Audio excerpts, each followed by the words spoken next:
আসসালামু আলাইকুম রহমতুল্লাহি বারাকাতুহ। আমরা বর্তমান সময়ে গরমের চাপটা একটু বেশি হয়েছে।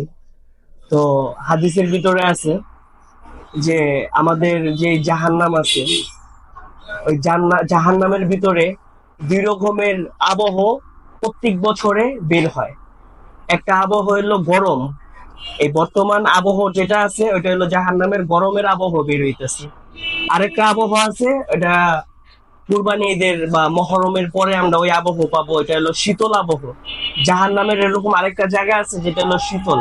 ওই শীতের আবহাওয়াটা যখন বের হয় তখন এই পুরা দুনিয়াকে আল্লাহ তালায় ঠান্ডা করে দেয়, শীতল করে দেয়। আর বর্তমানে এখন গরম আবহাওয়া বের হয়েছে, এই কারণে আমরা গরমে তীব্রতে ভুগতেছি। তো ইনশাআল্লাহ তাআলা আমাদের এখানে আমলের দিকেও খেয়াল রাখতে হবে, যে আমরা আমলটা যাতে আমাদের কমতি না হয়ে যায়।